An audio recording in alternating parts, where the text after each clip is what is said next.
What's up, guys? Earl at Sumo Bully Kennels on a -11 January day here in cold Chicago. Today we have a special guest, my friend Jose Luna, who is from California, and he's used to 60-degree weather at this time. So he's loving this negative temperatures. And we're doing puppy pickup day. So without further ado, can you please tell us a little more about yourself? Well, I'm in California. I've never been so cold in my life. I'm basically here to pick up my pup from Sumo headquarters, and hopefully I will be producing some wonderful pups in 2 years from now. There you go. And this is Side-Stripy, guys. And he got to have Sumo Earl's famous Chicago-style chili made by yours truly. Truly delicious. There you I go. recommend it. Guys, I paid him to say that. Don't worry about it. So anyhow, guys, I want him. This is his second dog from us. The first dog he got from us was Canelo from the Champ litter. Champion Poodle to Grand Champion Big Boss, right? That's where our friendship and our relationship began. He wanted in on this litter. He does have plans to create his own program later and stuff like that, and we're going to be here to help him along the way. And so this time around, last time I met him with his pup, this time I said, hey, if you can come a day and just hang out with us for a day, it would mean something for me, you know, as somebody who believes in my work. I'd like to get to know my clients and meet them and hang out with them and help them with their vision, right? Because Sumo as a team, as myself, we have a vision, and he also has a vision, and we're also here to help him succeed. So the big difference in working with us is that I care about you. I care about my clients. He's getting dogs from us. Our relationship doesn't stop when he gets a dog from me. Our relationship begins when he gets a dog from me, because now if he has questions, I'm here from him. He has me here for his support, any questions that he may have. And if I can give insight on his goals to help him win, ultimately, that's what it's about, guys, is paying it forward. For everyone that has invested time into me and knowledge, I thank them by helping the next person. And that's really what Sumo movement is about, helping each other, you know, changing the norms in our industry from being cutthroat to picking each other up. And so with that said, yeah, the special day he was able to come here and hang out with us. And tomorrow he'll be flying back home. But today he gets to hang out at Sumo Land with us and the dogs. At first impression of seeing how we keep our dogs, can you give us your impression?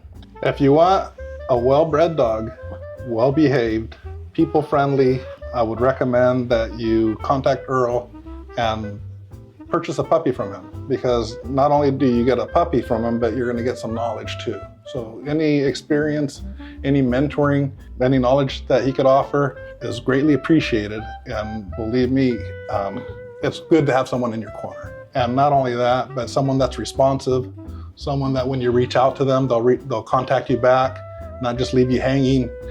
So if you want a well-bred dog that has excellent temperament, I would recommend that you call Earl. No better customer service out there as far as people helping you out when you're raising your dogs. A lot of places, as soon as you buy the dog, the relationship ends there. Bye-bye. And you're on your own. They're going to leave you on unread.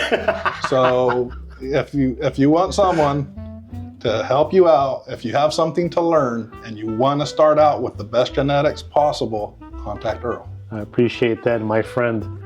Yeah, so I mean, even at that, guys, a lot of you guys have reached out to me and said, I did not get a dog from me. I helped you out anyway. Ultimately, that's my contribution to our community.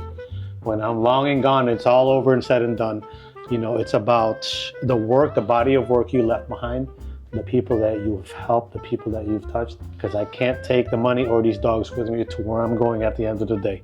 When that time comes, it's about what I gave, and my impact, my legacy on the community will stay there as a person who was, you know, basically encouraging people to have a different outlook and to be positive and to help each other out. And I think that's the best way to help the breed, is to help the people who are involved in it. That'll always be my message. You better to breed by bettering breeders. Now, the breeder's responsibility is to home their productions with responsible people who understand the duties of dog ownership and what it comes with. The responsibility of the buyers, the same thing, to understand what the responsibility of dog ownership is. So in essence, at the end of the day, it all ties into my message of helping people. When you bring awareness to the community and raise the level of where breeders need to operate, and also provide more knowledge for buyers to understand what they're getting into, you have less, if no, dogs ending up at shelters. In fact, you cannot surrender a dog from Sumo Bully Kennels by contract. If something happens to that dog, by contract, that dog has to come back to me first, or I will take you to court. So if one of my dogs ends up in a shelter, I promise you I'll take you to court, because it's in our agreement. It'll be my responsibility with time and money to take that dog back and rehome that dog. That is who I am and what I stand for in the community. For me, I like when people can come here and get their dog. I like to spend this time. Maybe there's something he sees or I help him with that really changes his program, that opens his eyes and says, hey man, I need to be changing what I'm doing here to make it better. And vice versa, I learn a lot from different people. I don't own this information. Some of it I've acquired, some of it somebody taught me. I'm not the sole owner of the truth. Nobody is. And then the minute somebody tells you they know everything, run. Like, so you know everything, right? You're not a fan of any other dog. Here's a red flag for me, dealing with breeders. If a breeder is not a fan of any other dog except for their dog and has nothing to say about anybody else in our community, run. You're dealing with a narcissist right there. So you're telling me no one else has a good looking dog. I'm a fan of a lot of breeders and a lot of dogs. Sometimes I like the dog, sometimes I like the breeder, sometimes I like both. And sometimes I don't like neither one. But I'm gonna stay in the positive lane and give positive messages versus trashing what somebody else is doing. Instead of trashing one person, I'd rather help 10 people and give them better information, right? We get better through information. So now that you got to see our dogs, you got to see 100% American, 100% Brazilian, and a 50-50. First, give me your opinion on 100% Brazilian. Well, I love the size and I love the structure. I love the muscles. I think that it's going to complement the American Bully breed. I think that it's going to definitely help out the American Bully breed to have some of that, some hybrid blood in the program. Definitely, I recommend that you look at the Brazilian hybrids, because I think that they're going to be putting out some beautiful puppies. They seem to be a little bit more muscular. Their muscles show more, to where the American Bullies, they have a little bit, they have the muscles, they have the size, but their skin's a little bit thicker, their coat's a little bit thicker, so it's a lot harder to see the definition. With the Brazilian dogs, you could see the definition, you could see all the muscles. But it's definitely, I definitely think it's good for the American Bully breed to have some of this Brazilian blood infused, at least for the XLs. And I'll add to that, guys, I'll piggyback onto that. So basically, when these guys in our industry commonly say having tighter skin, that's what they're referencing. And for a person who has all three phenotypes of 100% Brazilian, 100% American, and 50-50s, what you're seeing is with Americans and the 50-50s, you are seeing thicker skin and a double coat of fur, a thin undercoat and like a thicker overcoat. With the Brazilians, it's a thinner skin with one coat only. And so that's what I'm saying, like when you see the muscle striations more, part of that is because of how the skin type is. And again, because American dogs have a higher influence of Mastiff. So you definitely see that Mastiff influence in the skin. When you grab the skin, it's thicker, right? When you pull up on that back skin, versus a Brazilian dog, you can go like this and it's really thin. And so the striations and the muscle expression are more apparent. Not to say that one is more muscular than the other in terms of muscle density, but in terms of the eye test, right? The smell test, the eye test, that's what we're referencing, guys. And then you see that once you go 50-50, you lose some of that skin tightness versus 100% Brazilian. And that's something I can't show you over the camera. I can do it, but you're gonna be like, I don't see the difference. Looks the same. Looks the same to me, it looks like a dog, right? But when you come here, you actually put your hands on these dogs and touch them, and then you get to see the temperaments and the skin types. And you're like, oh no, I get it. So that's why I like for people to come and hang out. If I'm a dog person, you're a dog person, we can talk about dogs forever. And I do like that. I enjoy that. Making new friends. It's since when you're younger, you meet more people, make new friends. you get set in your job and in your ways, and it's a long time before you make a new friend, right?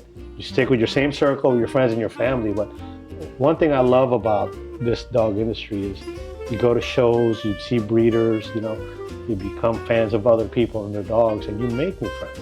It's pretty cool because now it's like, okay, he leaves here with a dog. You know, I don't know about other breeders, but for me, it's not over. Now I'm going to check up. How's the dog doing? How are you doing? Leave with the dog and a friend.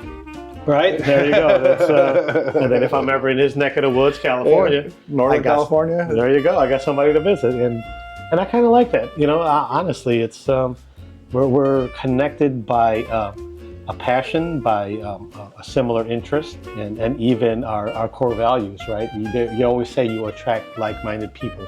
I would say that's never been so true in my work life. Because at work, you deal with all kinds of different people, right? Absolutely. And sometimes you just got to deal with them because you're at work. Because you're at work, yeah. Right? Whether you like the person or not, whether it's a similar core value or not, you're there to provide a service or a duty at work that you have to maintain a certain level of professionalism. In this dog thing, all those things are true, except that typically your messaging will attract similar like-minded people. And I could say that to be true for myself. So, you know, thank God I've been blessed to attract more people who are like me, who really are passionate about this thing, and you know, good people to the heart is what I would say. And the blessings come, right, by when we put in the good work. I am humbled that he believes the production so much that he's getting a second dog from us, which is amazing. I really like that, and my job is to outdo my last one. Every next production should be like, wow, I need that. So every time I put a pairing together, my thought process is, would I want that and why? And so the next one is, well, do I want that and why? And so you're almost competing with yourself and trying to outdo your best work every time, right? Every production you should try to make it your best production ever. As far as when you're picking your stud or picking your stock, every time, every move you make should be to try to improve what you got. I'll tell you a quick story, right? So the first time we met, pulled me lands, drop him up, pull up, took a picture, gave him his dog, text each other, all that stuff. He went back home. This time around, I didn't know he's originally from Indiana. No, well, yeah, I was born in Indiana. Born in Indiana. Moved outside. He was in Mexico for a while. Thought about being a vet. Loved animals. It's almost like a similar thing where it's like now we're at a different age now. We're on the back end of life, and we're trying to get back to the things that we were passionate about as kids. Animals, dogs. You know what I mean? You don't get to our age and be like, I want a dog now. No. You love dogs. At some point, you started a family, work and all that. You had to life in order to make it in life, because money's not everything. However, it's essential for things to keep going. And now his youngest is in high school. Yeah. Right. Okay. So now with that said, his program can now start getting started because his kids are older now. This is a very common theme across the board for a lot of guys our age, to be honest with you. And now they serve the kids and their wife and their family. Now they have a little bit more time for themselves, and they want to get back to their passion when they were younger. And so I meet a lot of people who are our age, within that age group, that now it's like their kids are bigger now. Because when your kids are young, man, you're gone. The first 2 years of having a kid, you don't even exist. You know, once those kids start hitting 14 and 15, okay. Now they want to kind of start doing their own thing, right? And that's what happens though. Like, oh man, you don't come out anymore. Yeah, because I'm taking care of my family. When you have a kid, that first 10, 12, 13, 14 years, you're out of the loop. Every now and then you could pop your head up and say hello, but you're such in that grind to take care of your family.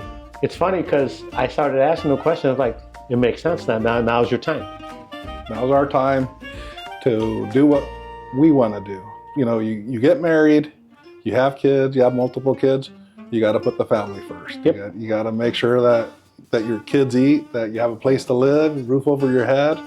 And then as you get older and you get more settled and you have a little bit more time, then it's time for you to start thinking about what you want to do. In 2 months, I'll be 49. So, you know, I got probably another, 20 something years in life. Let's go. So, those are for me. There you go. What I'm telling you is a similar story of my story. And it's funny how we can relate because we both have kids now that are getting older.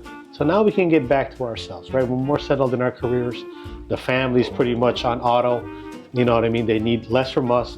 Probably the money stays the same, but in terms of our time, we have a little bit more of our time now to give to ourselves.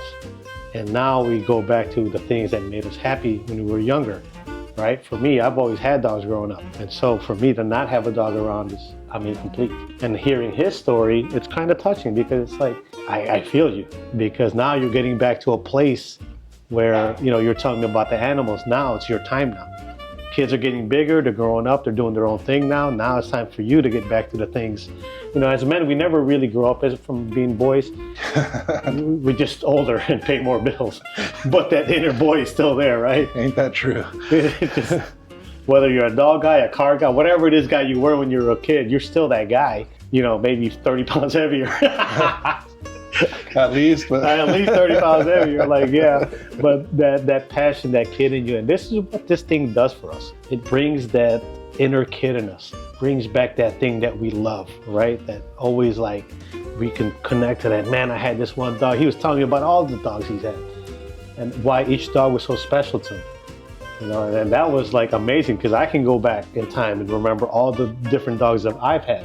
These are the moments I want with my people because this is what it is for me too. So my inner kid, like, we're basically two 8-year-olds right now talking about dogs and geeking out over it, like, oh, I'm gonna do this. It's like trading cards, right? Like, I'm gonna do this. What's your plan, right? Exactly. And so it's a magical moment when I get to spend time with you guys, right? Because being on camera, on the live is not the same. It's like, man, it's like, here, stay here, I'll pick you up, let's have lunch here. Let's hang out with the dogs. I told them, you're not doing nothing tonight, come out with dinner with us, you know, for my wife's dinner. Just hang out, have a good time, make a new friend. You know, as kids, it's so easy to make friends, right? You throw the ball and that's it, you're playing. You're playing. As adults, you're a little more guarded. You got to be a little bit more aware, a little bit more careful who you let into your home. Yeah. You know, but I really appreciate his hospitality. If you come here during winter, make sure that he cooks his famous chili for you. It's very good, and I'm not kidding. It's very delicious. So, like I said, you know, come for a puppy, leave with a friend, a lifelong friend. There you go. Earl's down to earth. He's cool. I recommend that if you're thinking about getting into either breeding or if you want a pet, that you definitely reach out to him. And that's the thing is, as he walks, now he's ready to be there. What do you think? I'm just not going to stop answering his messages now? This is the time he's going to need me most. Now that he has more time to get back into what he loves, his hobby, you know, because at the end of the day, again, you get back to who you are. I'm excited for his vision of what he's going to use and do and produce. It gets really, really cool. So on behalf of myself and the Sumo Bully Kennels family, you met my son and my wife. Man, we want to thank you for believing in what we do. We really do. I want to thank you for your hospitality. You know, I really do. I mean, it's not often that someone's going to let you into their home, especially with all the crazy people out there. But I do believe in this program. His dogs are all well kept, well fed, well maintained, excellent temperament. Like he said, I had purchased Canelo from the Champ litter. Yep. I am super happy with that pup, so I came back for another. And yeah, we definitely appreciate that. So with that said, guys, on the links below, we're going to put his Instagram. And on YouTube, you could find it's Patriot Bullies. Again, guys, he's just starting his page on YouTube and Instagram, so it's a new account. He's going to be uploading more pictures. I'm going to be on him to start putting up pictures because everyone's like, what happened to Canelo, man? Like, we need more pictures. So I'm going to be on him. And I would ask you guys, if you could, let's be supportive of each other. Please look at his page and like it. The same thing with his YouTube and his Instagram. And by liking it, we're going to hold him accountable to posting more pictures and videos. Every like he gets, he's going to have to post a picture. Let's do it, guys. Let's bully him into taking pictures. Well, I asked for some mentoring, so here it goes. There it goes. One last message for our viewership. Take care of your dogs as best as you can. I mean, not everybody knows everything, but we're all here to learn. Just reach out, do your research, and take excellent care of your pups because no one will love you more than them. 100%. There you go, guys. So this is future breeder, but I know definitely a dog man through and through. Blessed to have this time with him and to have my wife still here to be able to film because she is going on deployment for a little bit, so it's making me sad. But anyhow, guys, Earl at Sumo Bully Kennels, I hope you enjoyed this episode, and I'll catch you on the next one.